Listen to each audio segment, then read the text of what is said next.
гости, уважаеми господин кмет, заместник кметове, уважаема госпожо Стайкова, уважаеми отци, уважаеми сродници на отец Евстатиев и гости. На основание член 41, алинея 1 от Правилника за организиране дейността на Общински съвет Чепеларе, свиквам на 18-то извънредно тържествено заседание на общинските съветници на 24 август 2023 г. от 14 часа в заседателната зала на община Чепеларе при следния дневен ред. Точка 1. Присъждане посмъртно на званието почетен гражданин на община Чепеларе на протоиерей Евстатий Янков Евстатиев. Колеги, това е предложението за дневния ред. Давам ви думата по него. Не виждам желаещи. Предлагам да преминем към гласуване, който е съгласен с така направения дневен ред. Моля да гласувате. 11 гласа за. Приема се. Преминаваме по първа точка от дневния ред. На 14 юли 2023 г. в деловодството на Общински съвет Чепеларе и община Чепеларе постъпи предложение от инициативен комитет от жители на град Чепеларе в състав свещеник Апостол Аролски председател, свещеник Димитър Петров заместник-председател, Таня Кръстанова, Славка Давидова, Стефан Янков, Николай Грудев, Йордана Карамитева, Стефан Илчевски и Симеон Даскалов. И в него е мотивирано искане за присъждане посмъртно на званието почетен гражданин на община Чепеларе на протоиерей Евстатий Янков Евстатиев за неговата духовно-пастирска, милосърдна и благотворителна дейност сред жителите на град Чепеларе, централните Родопи, Пловдивска епархия и цялата страна в продължение на 37 години.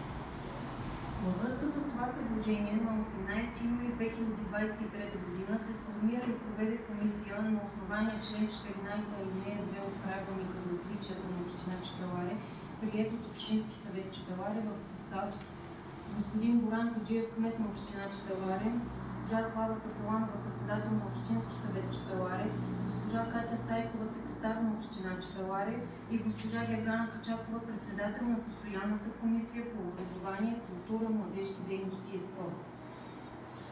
Комисията, след като разгледа постъпилото предложение, изготви доклад до Общински съвет Чепеларе, който сега ще ви зачитам.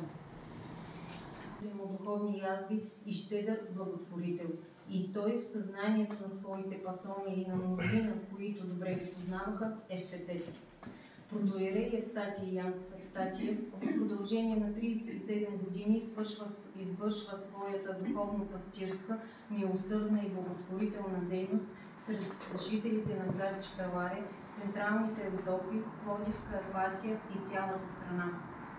Той е един от най-видните духовници на Българската православна църква през първата половина на 20 век, който не само в родния му град, а и на много места в България и чужбина православните християни все още помнят и ревностно почитат като праведник и изповедник на светото православие. Изложеното до тук дава сериозен повод и аргумент да бъде внесено за обсъждане предложение относно присъждане посмъртно на званието почетен гражданин на община Чепеларе на протоиерей Евстатий Янков Евстатиев. След направените разисквания, съгласно член 14 алинея 3 от Правилника за отличието на община Чепеларе, предлагаме на Общински съвет Чепеларе да вземе следното решение. Общински съвет Чепеларе присъжда посмъртно званието почетен гражданин на община Чепеларе на протоиерей Евстатий Янков Евстатиев. Уважаеми колеги общински съветници, уважаеми гости, това е доклада на комисията, изготвен на база предложението от инициативния комитет и той описва една малка част от живота и делата на отец Евстатий Янков Евстатиев. През 2022 година е издадена книга за неговия живот и неговите дела с автор Стефан Илчевски, който също е тук сред нас. Предстои издаването на втора книга. Вижда се, че той е бил духовен водач на цялото селище и днес продължава да бъде духовен баща за чепеларци. През дистанцията на времето се вижда, че рядко се раждат такива хора. Тук присъстват неговата внучка Тодорка Симеонова Дандарова и професор Симеон Евстатиев, както и много негови съмишленици и последователи. И ако някой от вас желае още нещо да добави, моля да заповяда.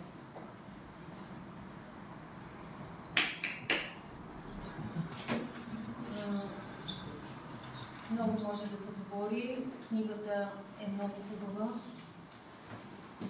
В такъв случай аз предлагам да преминем към определяне на временна комисия по правилник за тайното гласуване за присъждане на званието на почетен гражданин на община Чепеларе. И моето предложение е комисията да бъде тричленна. Някой друг има ли предложение? Няма. Който е съгласен с предложението комисията да бъде тричленна, може да гласува. Чува ли се без? Чува се. Така ми изглежда залата. Аз, понеже работя в университета, свикнали да говорим в зали. Но все пак, надявам се, че се чува. От името на моето семейство и целият ми род, част от който е тук, дъщеря ми Симона, съпругата ми Катерина, доцентка ми Евстатиева, майка ми Снежана, Лева Лора и Стефан Илчевски, който прикрепен този ред, може би символично. Искам да благодаря на цялата община, на Общинския съвет, в лицето на госпожа Михайлова, на кмета Боран Хаджиев, на заместник-кметовете, на госпожа Планета Апостолска, другите заместник-кметове, за това, бих казал, поредно, този пореден публичен жест, който прави общината от името на цяло Чепеларе. И в този смисъл наскоро попаднах на едно изказване за един много по-голям град, където известни хора бяха направени почетни граждани и където един от тях каза, че едно селище, един град е толкова голям, колкото са големи неговите почетни граждани. И към това, тази идея ми допадна в случая, защото ние виждаме как община Чепеларе в лицето на сегашните си първенци, които са членовете на Общинския съвет, местното ръководство, умее не просто да функционира като община, а да създава чувство за общност, което е много важно за развитието на един такъв важен, бих казал, град в много отношения, в духовно и в икономическо, туристическо, спортно отношение, какъвто е Чепеларе. И бих искал да благодаря чрез Общинския съвет на цялото името на всички наследници, на цялата тази общност в Чепеларе, на църквата, която в лицето е представена в случая от уважаемите отци, които присъстват, за това признание, което получава отец Евстатий. И само накрая, като човек, който професионално се занимава с история, мога да ви кажа това, че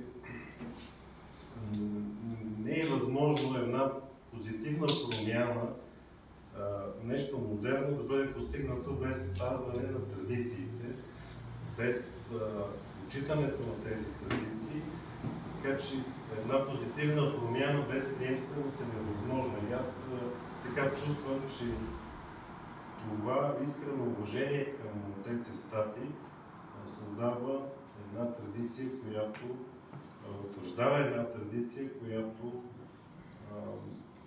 което се прави много искрено и по един много естествен начин, за което отново благодаря най-често сърдечно. Желая успех на всички вас като първенци, на всички чепеларци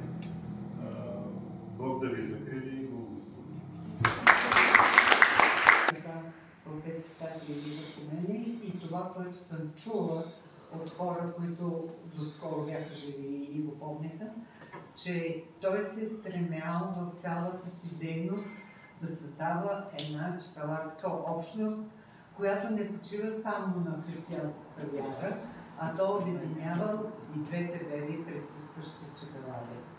И още един факт искам да изтъкна в подкрепа на усилията на общината по отношение на Евстати Янков, когато преди няколко години доста оспорвано и трудничко успя улица Бор да бъде преименувана и да носи името на Евстати Янков. Благодаря.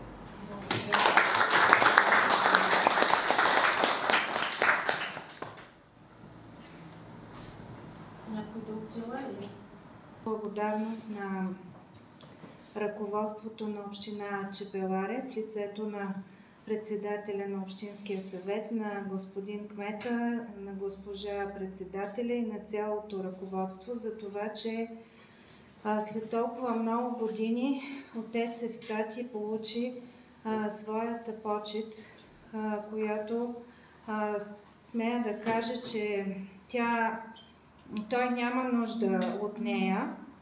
Той отдавна е награден там, където се получава най-голямата почет в райските вселения, но вашия акт, който вие днес, надявам се, ще официализирате, е една инвестиция в бъдещето, която ще служи на всички нас и на едните поколения, да имаме неговия пример и да следваме неговото дело, и за което искрено ви благодаря.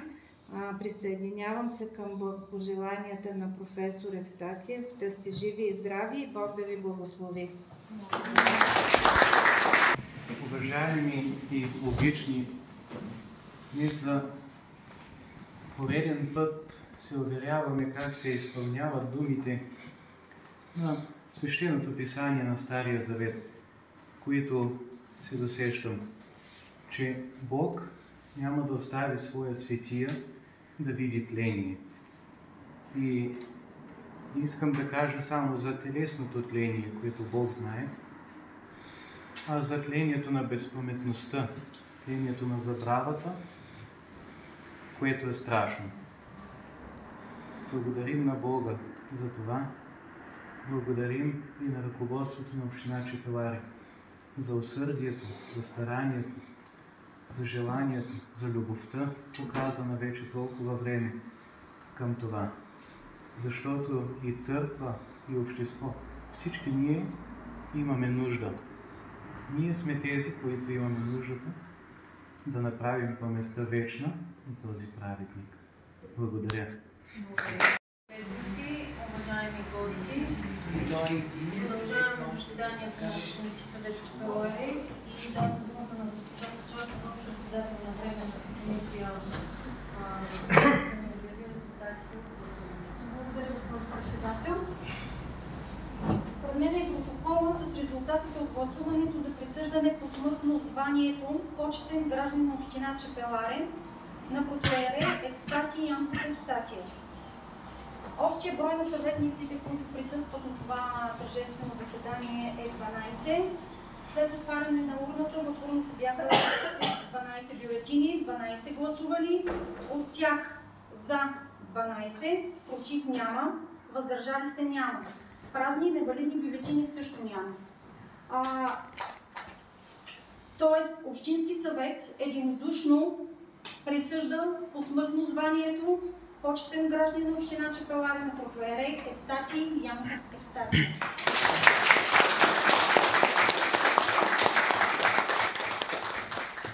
Благодаря ви, госпожо Качакова.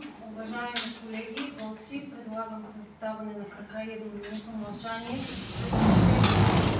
на почетния гражданин на протоиерей Евстати Янков Евстатиев.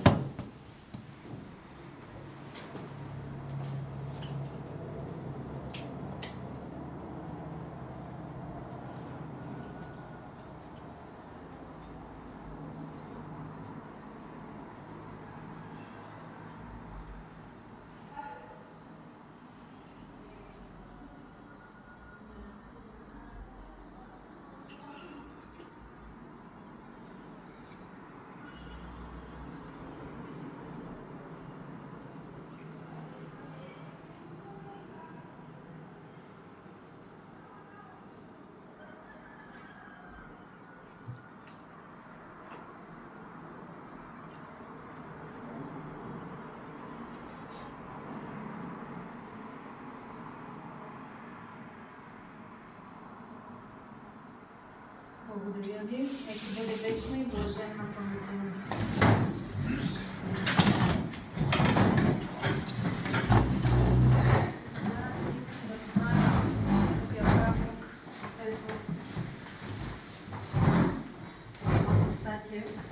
на който да връчам от името на Общински съвет Чепеларе,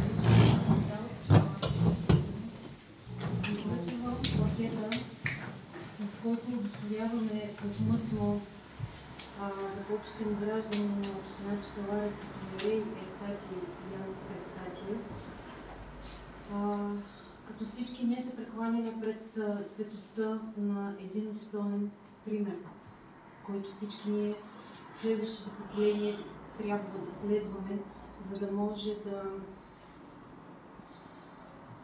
може да живее духовното начало на съпричастност и грижа за обществото, в което живееме.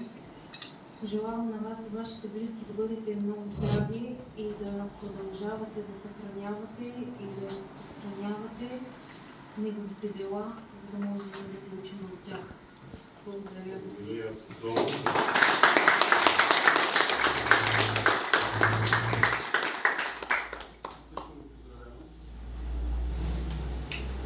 Може би трябва да започна с думите на детските случаи. Ние това, което го правим за нас, за децата си, за внуците, защото ние трябва да се гордеем с животните. С чепеларци сме хора, които обичаме историята си и се, как се повтаря, да се гордеем от един, че живеем в това хубаво свято място.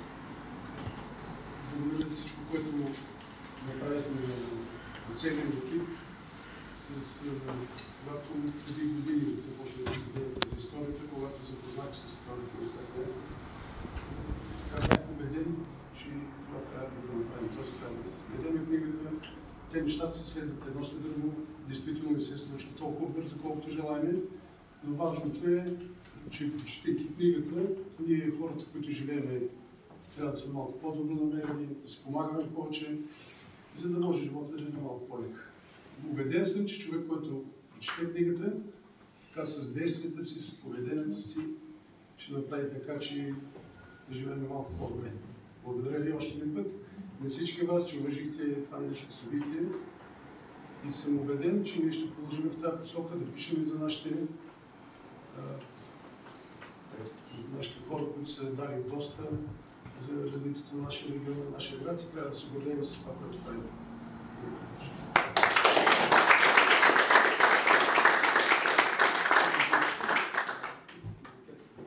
За съпругата. Добре, госпожа Дандарова. Благодаря ви.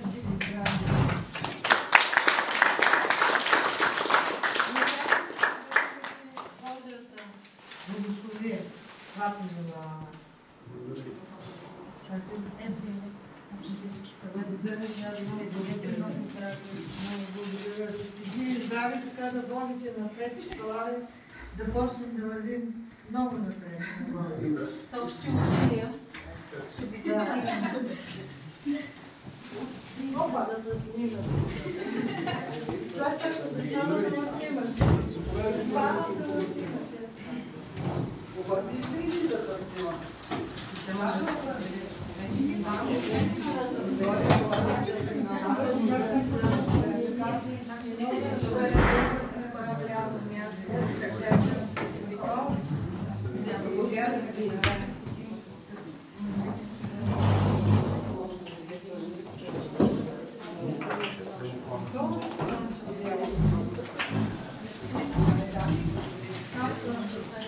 Уважаеми колеги, общински съветници, уважаеми гости, уважаеми дейци, пожелавам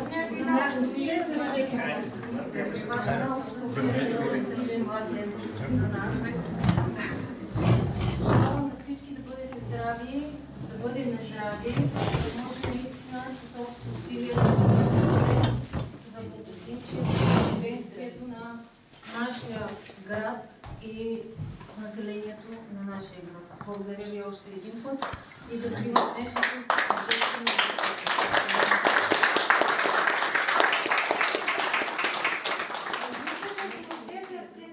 град, така че дързайте, вие сте млади, действайте.